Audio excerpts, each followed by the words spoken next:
Canadians, Saturday night means hockey, and it's no different for the Burkholder brothers. Tonight, we captured their unique story on both sides of the border. While our own Ed Burkholder is busy educating and entertaining fans as part of the OHL Tonight on TV Cogeco, older brother Dave is behind the bench guiding the Niagara University Purple Eagles. Good angle, Stephen. Looking back, the true origins of this hockey story began in their hometown of Welland. It was a huge part of just the way we were brought up and what went on in our household. Obviously, my dad was a very good coach, probably ahead of his time in some of his philosophies and how he approached things, and that just filtered down to us as kids. So we were on the pond all the time, and if we weren't on the pond, we were on the street playing ball hockey. And I grew up in a family of 6, 3 brothers and 2 sisters, and my oldest brother Johnny was 10 years older, is 10 years older than me, and he was the ringleader in our family. And then Davey and Glenn, and we were always playing hockey together. Everything around our house was hockey. Dave's dad coached him as he rose through the ranks of Welland minor hockey. Ed, 8 years younger, would be in the stands or on the bench as a stick boy. Dave would eventually secure a scholarship at RIT and goaltend the team to a Division II national championship. Despite the age difference, Dave always made time for his little brother. You know, a lot of guys were like, get out of here, you're too young, you can't come in. But he always made sure I was involved.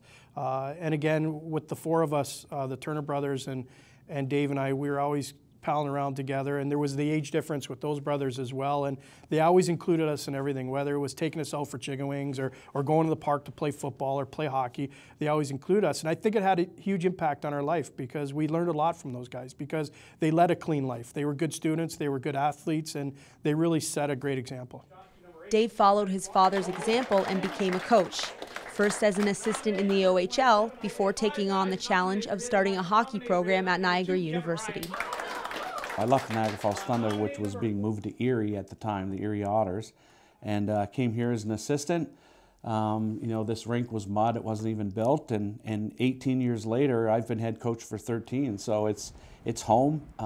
My daughter went here. My daughter graduated a year ago, was on the lacrosse team, a 2-year captain. So, you know, to be able to raise my family, my wife obviously, and then my 2 kids grew up pretty much around this campus and around this hockey program. So I'm very fortunate to have what I have. Ed would also play Junior B hockey before making the transition to scout. He has worked with several organizations and is currently the head scout and director of player personnel for the Toledo Walleye. If that wasn't enough, he spent several years coaching minor hockey in Welland before adding television to his resume.